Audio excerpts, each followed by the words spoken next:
Okay. All right, ladies, let's move back. So last week, Kelly set us up to begin the Ten Commandments, right? We talked about how Jethro came and Moses was trying to be all the things for all the people, and Jethro helped him see that a system needed to be in place for people to help him do all the small things, right? A judicial system was set in place, and we were ready for the law to be given that they could govern it by. So we're ready for the Ten Commandments, and I'm going to break a few hearts. We're not getting there. I know. Tonight, I'm calling it a drum roll. Okay? We're drum rolling. Because Kelly was like, hey, jump in the Ten Commandments if you want. Just only do the first one or the second one. I was like, it's 2 verses. What you talking about? So instead, I was reading back through, y'all, I'm a little bit of a nerd, so it's been a minute. It's been a big summer. I don't know if y'all have heard anything that we've done in kids ministry. I haven't slept a lot this summer, okay? So I started at the beginning of Exodus over the past week and just caught my brain and heart and mind up to get where we are. And I was like, I think we need to sit at the base of Mount Sinai just a little bit longer. And I promise I won't bore you. It's going to be fun. We're going to do it along the way, okay? My husband's out of town, and he was asking me how I felt about it. And I was like, well, you just pray for me because I'm really excited about a few different pieces of it. But my excitement doesn't have a lot of structure right now. So I think I'm just going to sound like an excited squirrel. Like, would you just pray that it would come to like, I don't know, a story arc maybe. I was like, just pray that it would come together. So hopefully his prayers will be answered. So we're going to jump in back at 19. And I know y'all did 19 some last week, so I'm going to stop in a few different places. I won't be too repetitive, so bear with me. But I'm going to be in right at the beginning of 19 at 1. So here we go. On the third new moon, I laughed out loud. When Kelly, I watch it online when I'm in King Series, on the third new moon, because I thought the same thing. I was like, this is a Star Wars beginning. Okay. On the third new moon, after the people of Israel had gone out of the land of Egypt, on that day they came into the wilderness, of Sinai. They set out from Rephidim and came into the wilderness of Sinai, and they encamped in the wilderness. Where are we? Woo! There Israel encamped before the mountain. Okay, this was my first moment of excitement. There Israel encamped before the mountain. What mountain? Anybody? Mount Sinai. Do y'all remember in chapter 3? Go back with me. Chapter 3, Moses is keeping the flocks, and he comes up across this burning bush. Y'all remember? In verse 5 of chapter 3, then he said, do not come near. Take your sandals off your feet, for the place on which you are standing is holy ground. Who's speaking? God. And he said, I am the God of your father, the God of Abraham, the God of Isaac, and the God of Jacob. Okay, I just want to camp out there for a second. So I was thinking through this. Think about Moses, as in this family of believers, right? So he knows these people probably from stories that he's heard, and he's heard stories of what God did in and through these people, and now he's seeing the actual God of them in front of him. My mind was just like seeing, I don't know, this would be a bad example, but like hearing about somebody, oh, you know them, they go to our church, they serve in the One Hope Cafe, hear all about them and you meet them at McDonald's and like, you are real. Okay? I don't go to McDonald's, I don't know those. But like when you meet them for like face to face, you are real. It is you, all that I've heard about. So, okay, I am the God of your father, the God of Abraham, the God of Isaac, and the God of Jacob. And what did Moses do? And Moses hid his face, for he was afraid to look at God. Just tuck that away for a minute. Then the Lord said, I have surely seen the affliction of my people who are in Egypt, and have heard their cry because of their taskmasters. I know their sufferings, and I have come down to deliver them out of the hand of the Egyptians, and to bring them up out of that land to a good and broad land, a land flowing with milk and honey, to the place of the, bear with me, Canaanites, the Hittites, the Amorites, the Perizzites, the Hivites, and the Jebusites. And now, behold, the cry of the people of Israel has come to me, and I have also seen the oppression with which the Egyptians oppressed them. Come, and I will send you to Pharaoh, that you may bring my people, the children of Israel, out of Egypt. But Moses said to God, who am I, that I should go to Pharaoh and bring the children of Israel out of Egypt? He said, but I will be with you, and this shall be the sign for you, that I have sent you. When you have brought the people out of Egypt, you shall serve God on this mountain. Which mountain? This mountain, okay? So I was already like, what? Okay, because I was reading through when I got to chapter 3, I was like, surely not the one we're at right now. So God's timing is so perfect, okay? So we're currently at the base of this mountain where Moses himself experienced God for the first time.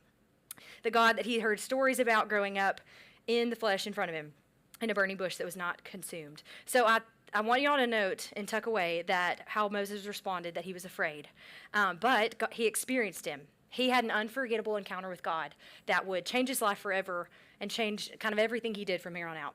Okay, so this is the moment that you're going to think, we have lost it, Rachel. Where are we going? I'm going to chase a squirrel. Bear with me. I'm going to loop it back and you're going to love it.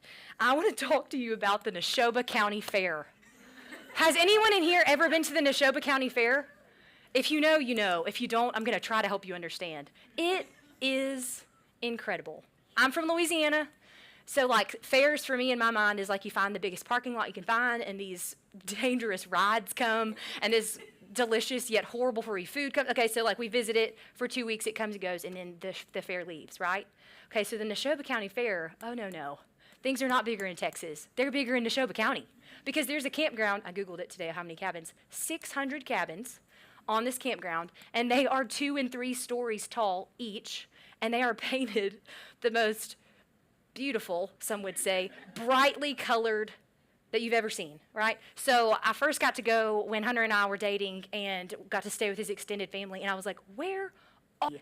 Like, what, this exists? I mean, like, it was like this little tiny town in the middle of nowhere, and people come out for 2 weeks in vacation.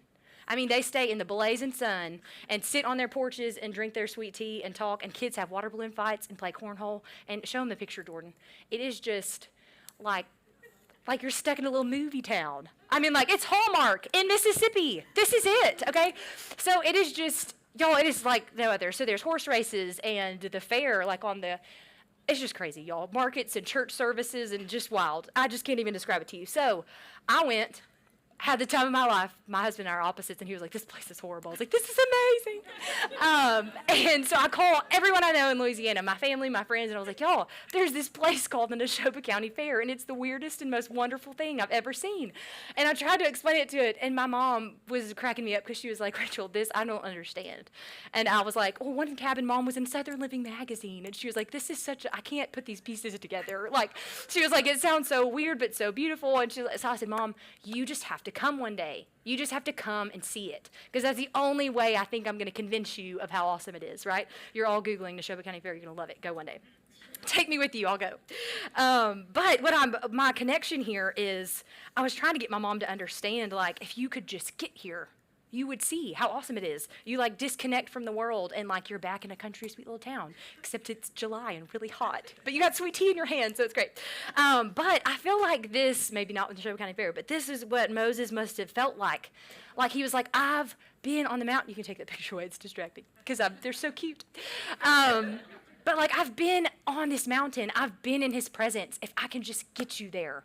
Like, if y'all will just trust me, like, I like imagine because he knew all along. Like, God told him he was coming back. So like all along with the plagues and the doubt and how they just struggled with believing that God was worthy of trust, that Moses must have been thinking, like, just come on. Just get to this mountain. You will see. Because remember, he allowed Moses to see a bush that burned but was not consumed. And God, we're gonna reread at this passage, guys, that a mountain was engulfed in fire, was not consumed. So we're going to keep moving. Back to Exodus 19. See, just stay with me. There's purpose.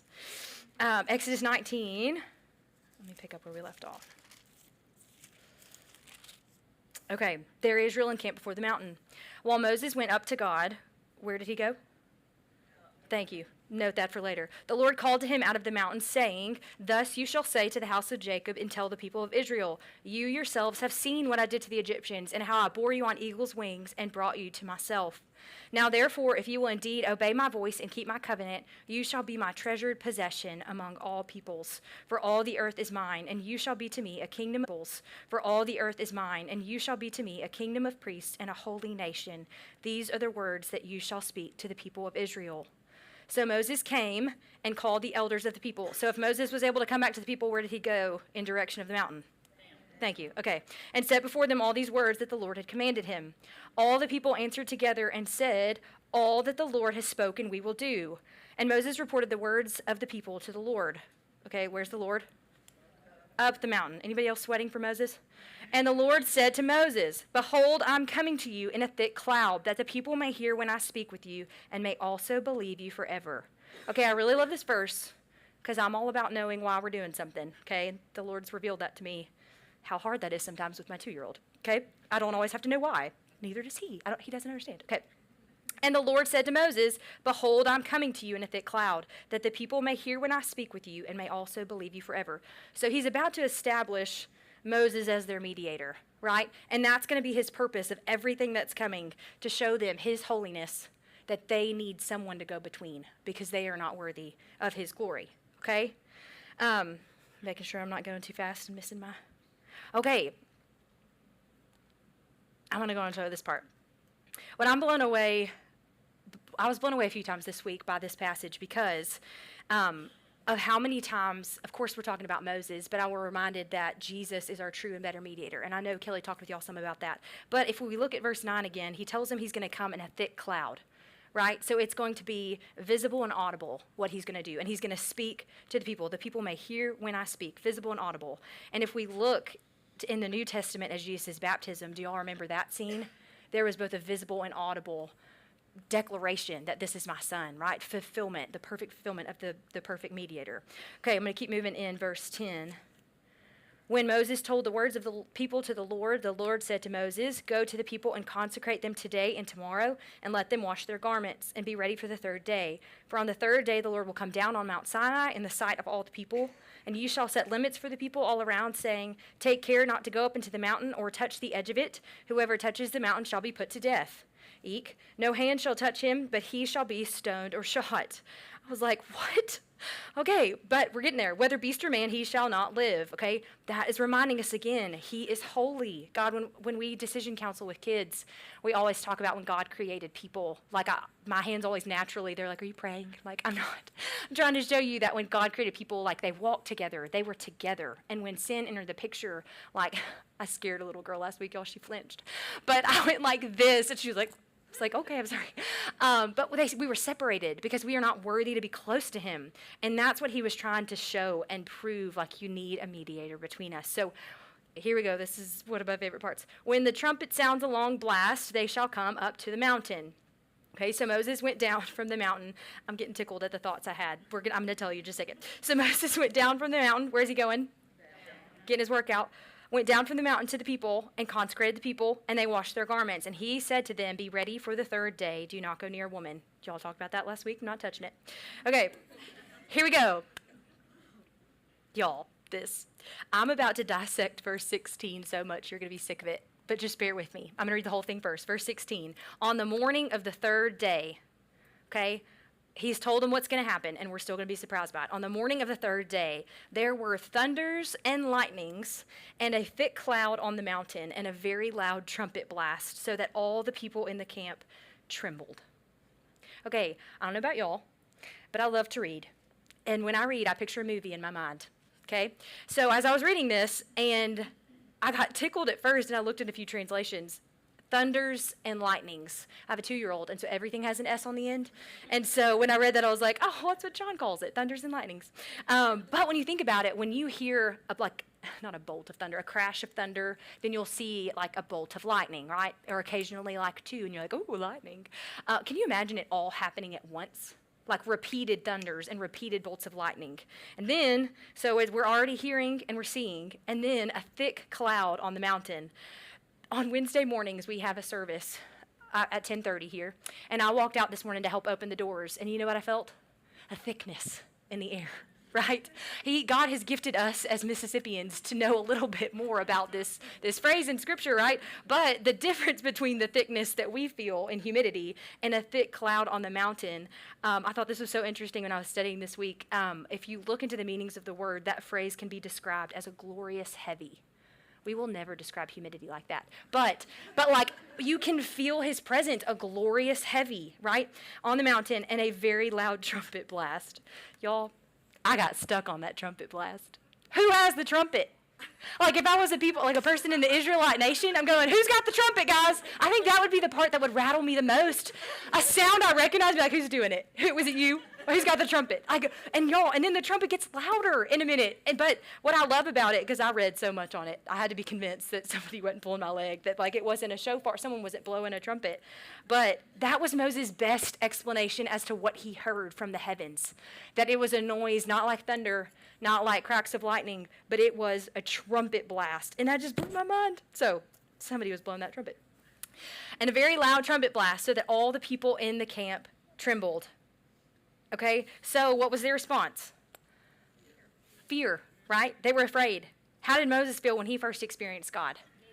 Fear, right? He was afraid. So another thing I read about the phrasing when you look into the meanings of each of the phrases is it was described, and I love a phrase, okay?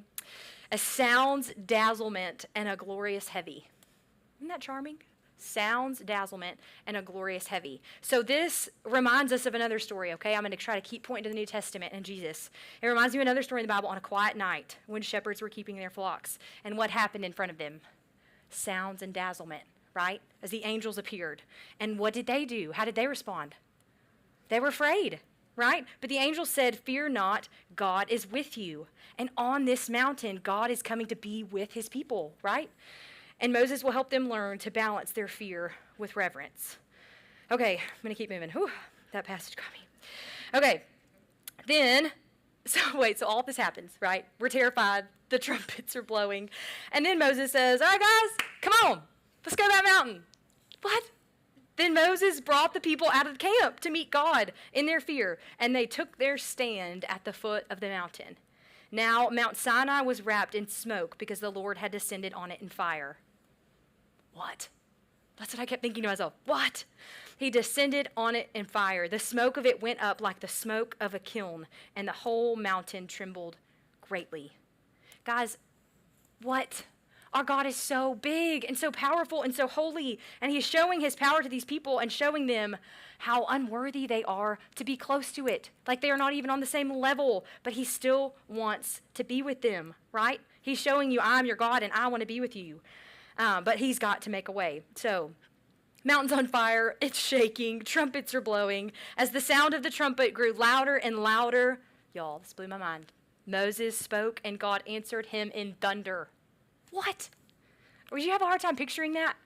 Like, I get a little maybe theatrical in my mind. Like, did y'all picture it? I'm not going to say what I think it sounded like because that would be foolish. But answered him in thunder. That's just insane. The Lord came down on Mount Sinai to the top of the mountain, and the Lord called Moses to the top of the mountain, and Moses went up.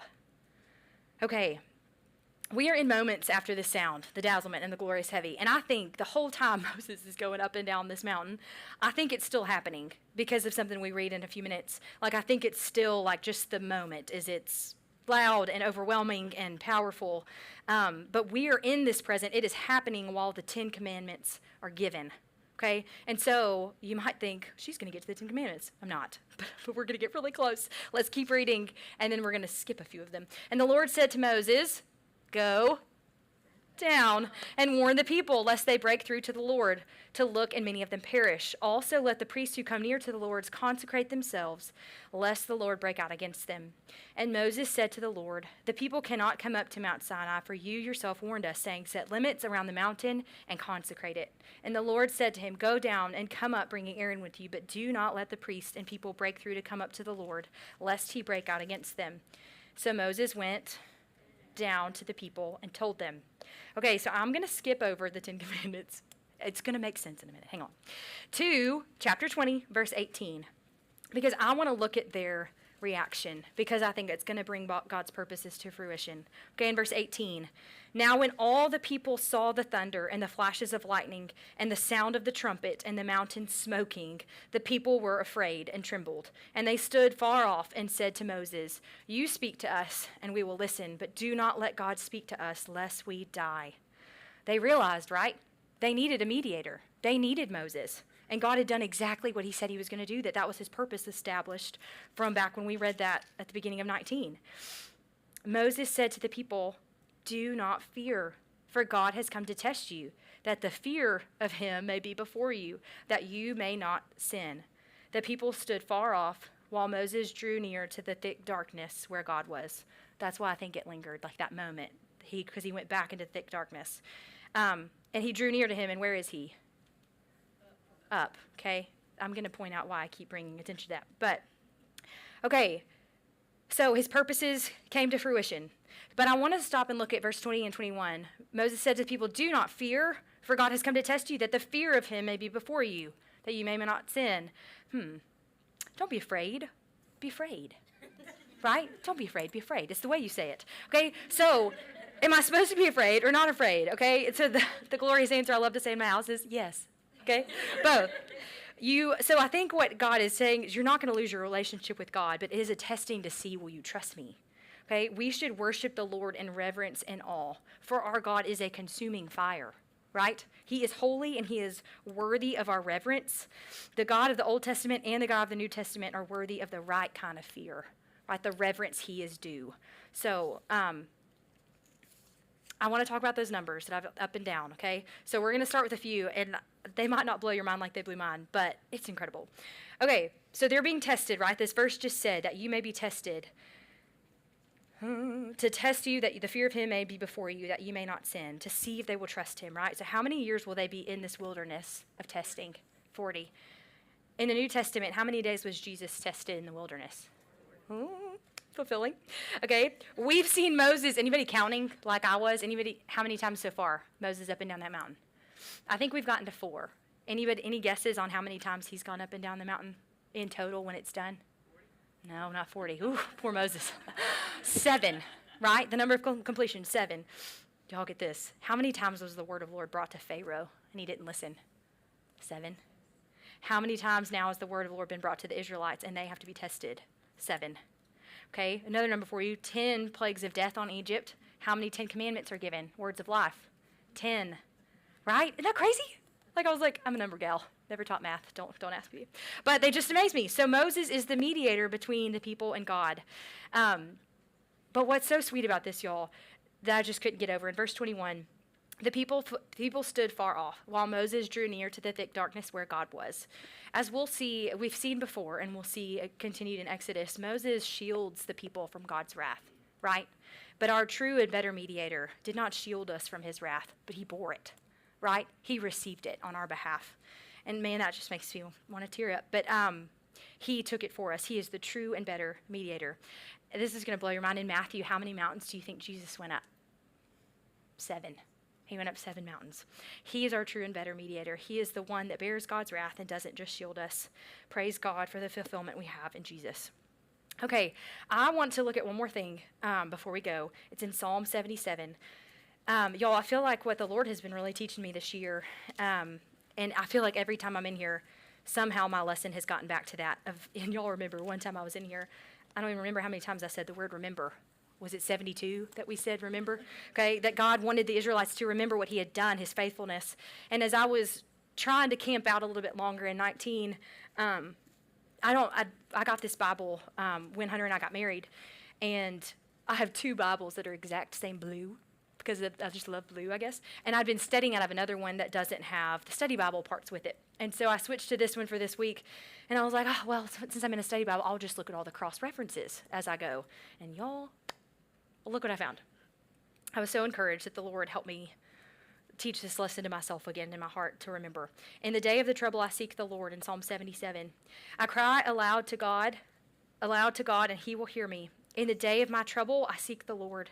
In the night, my hand is stretched out without wearying. My soul refuses to be comforted. Does anybody feel like that in this season? When I remember God, I moan. When I meditate, my spirit faints. You hold my eyelids open. I'm so troubled that I cannot speak. I consider the days of old, the years long ago. I said, let me remember my song in the night. Let me meditate in my heart. Then my spirit made a diligent search. Then my spirit made a diligent search.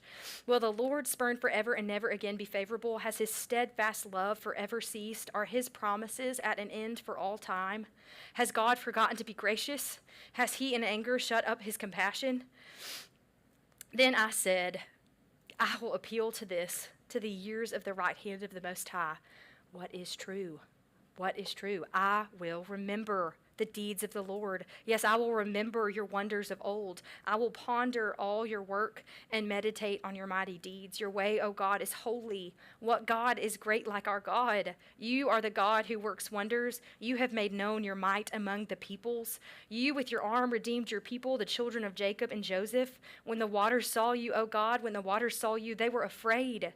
Indeed, the deep trembled. The clouds poured out water. The skies gave forth thunder. Your arrows flashed on every side. The crash of your thunder was in the whirlwind. Your lightnings lighted up the world. The earth trembled and shook. Your way was through the sea, your path through the great waters, yet your footprints were unseen. You led your people like a flock by the hand of Moses and Aaron.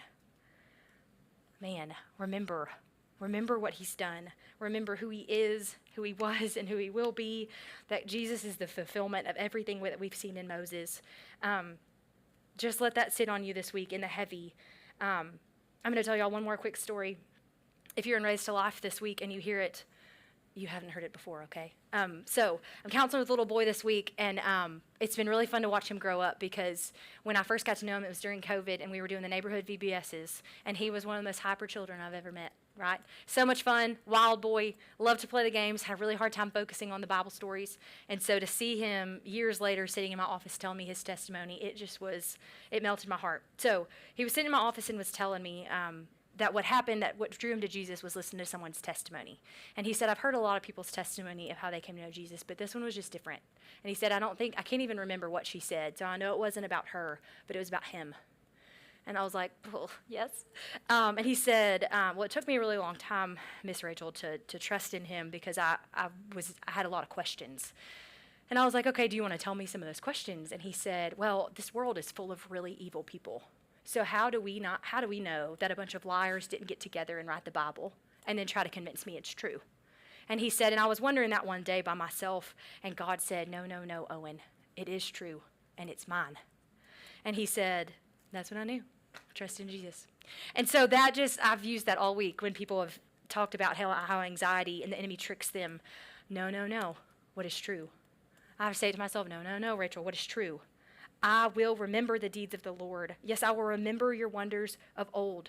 Let your spirit this week make a diligent search when it feels heavy and when it feels like this is not our home, because it's not.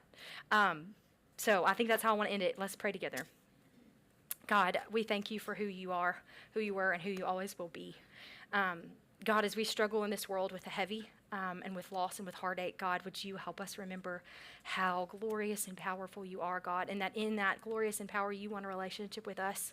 And God, we no longer need someone to go up and down a mountain to communicate with you for us, God, that Jesus made the way that we can talk to you like this in this room.